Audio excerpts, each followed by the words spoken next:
नमस्ते। मैं डॉक्टर सत्यप्रकाश गुप्ता, गुरु, राष्ट्रीय Ayurveda Vidyapeeth, Nai Delhi. I am practicing in Moradabad at R Prasad Ayurvedic Chikitsa Kendra for the last 35 years. मेरा जो सब्जेक्ट है आज का वो है आयुर्वेदा प्रिंसिपल्स ऑफ मैनेजमेंट। ये एक बहुत लार्ज सब्जेक्ट है, लेकिन हम ये प्रयास करेंगे कि अधिकांश विषयों को हम इसको डिस्कस कर लें, क्योंकि आजकल हमारे पास जो रोगी आ रहे हैं they are coming us with coincidence of multiple diseases. Metabolic syndrome के साथ रोगी हमारे पास आ रहे हैं। इसको आयुर्वेद में एकार्थकारी और उभयार्थकारी रोग की संज्ञा भी दी गई है। एकार्थकारी का तात्पर्य यह है कि एक रोग होता है और वो दूसरे रोग को उत्पन्न करके स्वयं शांत हो जाता है। उभयार्थकारी का तात्पर्य क्या है कि एक रोग होता है, दूसरा रोग भी हो जाता है और पहला रोग जो है वो शांत नहीं होता। तो हमें ये उभयार्थकारी रोग means coincidence of multiple diseases बहुत ज़्यादा देखने को मिल रही है। ऐसे में हमें जो है रोगानुसार और दोषानुसार चिकित्सा को महत्व देना होगा।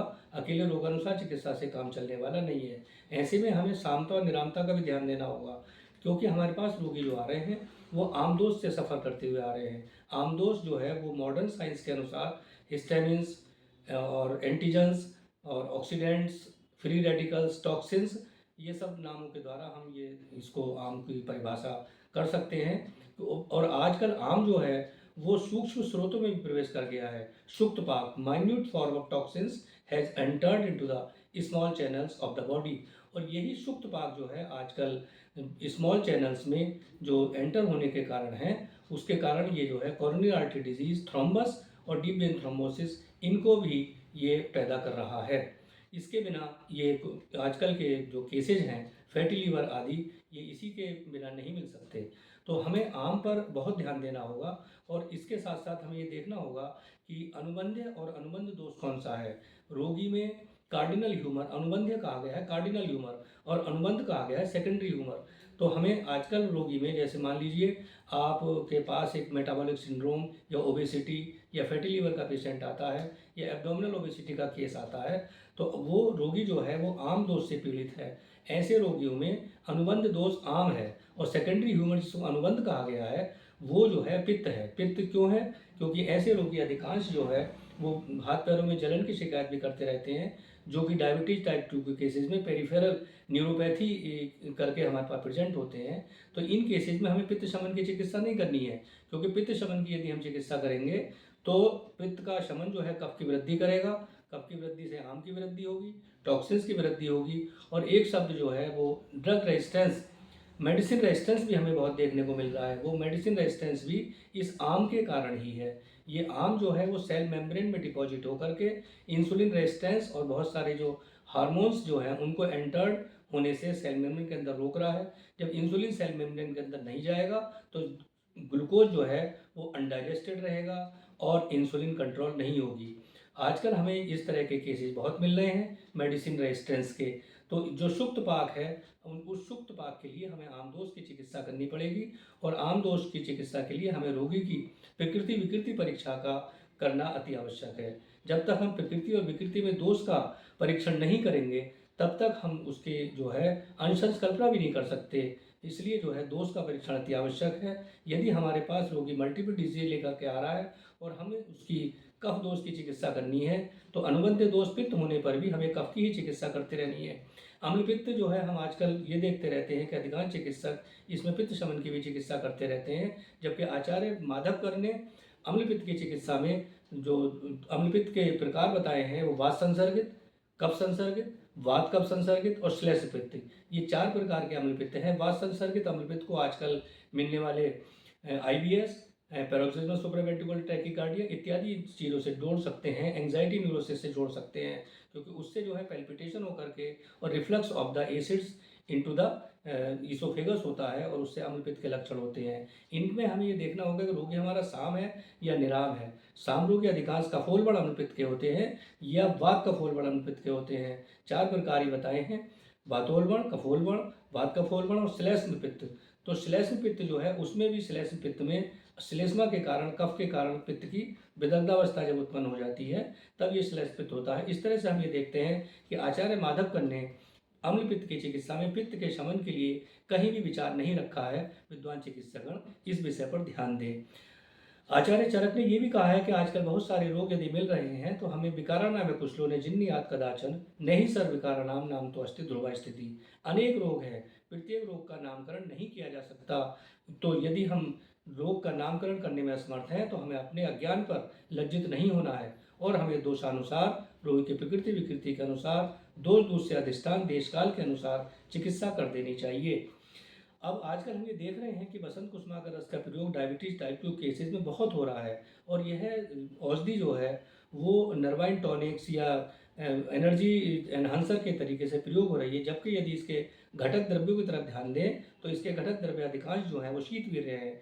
जैसे चंदन का क्वाथ है, वासा वासा का क्वाथ है, बहुत सारे इसके शीतवीर्य द्रव्य हैं, कमल का क्वाथ है और मालती के रस हैं, गन्ने का रस है, चंदन का क्वाथ है, इसके अधिकांश द्रव्य शीतवीर्य हैं। इस प्रकार यह है पित्त शमन की औषधि है और पैतृक प्रमेह में या पित्त के विकृत होने में ही इसको प्रयोग किया जा सकता है। यदि बसंत कुसुमाकर का प्रयोग आजकल के टाइप 2 डायबिटीज़ मेलिटस के केसेस में या मेटाबॉलिक सिंड्रोम के केसेस में प्रयोग किया जाएगा तो इससे पित्त का शमन होगा। पित्त के शमन होने से कफ की वृद्धि होगी, कफ की वृद्धि से आम की वृद्धि होगी, आम की वृद्धि होने से जो ड्रग रेजिस्टेंस हमने अभी बताया था, सेल वॉल हार्ड होगी और insulin penetration into the cells जो है वो कम होगा और इस तरीके से रोग में वृद्धि होगी। विद्वान चिकित्सक इस पर ध्यान दें कि बसंत कुसुमाकर टाइप 1 की औषधि तो हो सकती है लेकिन टाइप 2 की औषधि कतई नहीं है। दूसरी चीज़, हम सूस्येखर की यदि चर्चा करें तो सूस्येखर के भी अधिकांश द्रव्य जो है वो उष्णवीर्य हैं। यदि नागकेसर और दालचीनी को, इलायची को छोड़ दें, दालचीनी तो उष्णवीर्य है, यदि हम दालचीनी और इसमें जो है तेजपात भी है, नागकेसर भी है और त्रिकटु भी है, शॉर्ट काली मिर्च पीपल भी है, धतूरा भी है और भांगरे की भावना है। इस तरह से ये औषधि जो है जो आचार्य माधवकर ने बताया है, श्लेष्म पित्त जो चौथा प्रकार है उसकी औषधि हो सकती है। ये पित्त शमन की औषधि नहीं है। इसको कहाँ प्रयोग किया जा सकता है? यदि हमारे पास सामता का रोगी, मेटाबॉलिक सिंड्रोम का रोगी, आमदोष का रोगी, फैटी लिवर का रोगी यदि हमारे पास निरामता की स्टेज में आता है और यदि निराम रोगी सामता की स्टेज में आता है, सामता का रोगी, ओबेसिटी का रोगी निरामता में कब आएगा? जब उसको पेप्टिक अल्सर होगा या उसको पित्त जो है वो विदग्ध होगा या जठराग्निमंद होगा या जो है उसको कोई एक्यूट फेब्राइल कंडीशन होंगी जैसे वातश्लेष्मिक ज्वर हो जाए या वातपैत्तिक ज्वर हो जाए तो इसको जो है प्रयोग किया जा सकता है। साम रोगी में, निराम रोगी में सामता की स्टेज में प्रयोग किया जा सकता है। निराम रोगी में भी इसके घटक द्रव्यों का अध्ययन करने के उपरांत हम यह ज्ञात करते हैं कि इसको जो है पित्त शमन के लिए नहीं, श्लेष्म पित्त नामक रोग में इसको प्रयोग कर सकते हैं। यदि निराम रोगी का मतलब दुबला पतला रोगी, उसकी पित्तवात प्रकृति और विकृति में भी पित्तवात की प्रधानता हो, तो निराम रोगी की सामता स्टेज में जैसे उसको फीवर हो जाए, उसको नौसिया हो जाए या अग्निमान की कोई स्टेज आ जाए तब उसको प्रयोग किया जा सकता है। विद्वान चिकित्सकगण इस पर भी ध्यान दें। आजकल हम जो है ये देख रहे हैं कि सुक्त पाक जो है minute toxic form of arm has entered into the small channels और यही हमारे ऐसे रोग को जन्म दे रहा है कि जिसके कारण जो है आमदोष का, टॉक्सिन्स का निर्हरण सामान्य औषधियों से बहुत कठिन है। ऐसे में हमें जो है भल्लातक का प्रयोग अन्य उष्णवीर्य औषधियों के साथ करना पड़ता है और हमें इन साम रोगियों में बहुत अच्छे परिणाम दिखाई देते हैं। आजकल अश्वगंधा भी जो है एक बहुतायत से प्रयोग होने वाली औषधि है, जबकि अश्वगंधा जो है वो हाइपरलिपिडीमिया करता है। ब्रंगण और रसायन औषधि है, बल्य औषधि है। बल्य और ब्रंगण और रसायन औषधियाँ अधिकांशतया जो है वो लिपिड्स को बढ़ाती हैं, कोलेस्ट्रॉल को बढ़ाती हैं। इसलिए चिकित्सकों को इस तरफ भी ध्यान देना चाहिए कि कभी भी सामता की स्टेज में, आम की कंडीशंस में या जो फैटी लीवर वाले हैं, ओबेसिटी के केसेज हैं, एब्डोमिनल ओबेसिटी के केसेज हैं, हाइपोथायराइडिज्म इंड्यूस्ड ओबेसिटी के केसेज हैं, उनमें अश्वगंधा का प्रयोग नहीं करना चाहिए। यह निराम रोगियों में ही प्रयोग की जा सकती है। आजकल जो है डायबिटीज़ केवल डायबिटीज़ के रूप में प्रेजेंट नहीं कर रही है, आजकल डायबिटीज़ जो है वो मेटाबॉलिक सिंड्रोम के रूप में प्रेजेंट कर रही है। जैसे हाइपरटेंशन भी मिल रहा है, diabetes type 2 of the insulin resistance मिल रही है और इसमें जो है हाइपरलिपिडीमिया भी मिल रहा है और इसमें एब्डोमिनल ओबेसिटी भी मिल रही है। तो इस तरीके से जो ये मेटाबॉलिक सिंड्रोम का नाम आजकल के डायबिटीज़ टाइप 2 के केसेस को दिया गया है, यह आम के कारण ही है। और दूसरी चीज़ मोडी भी मिल रही है, maturity onset diabetes of youngers, उसमें रस्तम की दुष्टि है। यदि रस्तम की दुष्टि के कारण हमें जो है डायबिटीज़ मिलती है और डायबिटीज़ के साथ साथ और भी अनेक रोग रस्तम की दुष्टि के साथ साथ हमें मिल रहे हैं। आजकल तो मनोदैहिक रोगों की भी भरमार हो गई है, तो हमें रस्तम की चिकित्सा के लिए अपनी औषधीय युक्तिव्यपाश्य चिकित्सा के साथ दैवोपाश्य सत्वाब्ज चिकित्सा जो हमारे शास्त्रों में वर्णित है, हमें दैवोपाश्रय और सत्वाभ्य चिकित्सा पर भी डिवाइन थेरेपी और साइकोथेरेपी, मेडिसिन थेरेपी के साथ अवश्य प्रयोग की जानी चाहिए। डिवाइन थेरेपी के बारे में हमें बहुत ज़्यादा एक्सप्लोर करने की आवश्यकता है। तो इस तरीके से जब तक हम षटक्रिया काल की सभी स्टेजेस पर ध्यान नहीं देंगे, और संचय प्रकोप प्रसर जो आचार्य सुश्रुत ने षटक्रिया काल की अवस्थाएं बताई हैं, हमारे पास रोगी जो है संचय अवस्था में नहीं आ रहा, neither patient is coming in the stages of dosha accumulation not dosha vitiation and neither dosha dissemination, patient is the coming in the stage of dosha व्यक्तावस्था में नहीं आ रहा, भेदावस्था in the stage of complication में आ रहा है। तो कॉम्प्लिकेशन की स्टेजेज में हमें दोषानुसार ही चिकित्सा करनी पड़ेगी।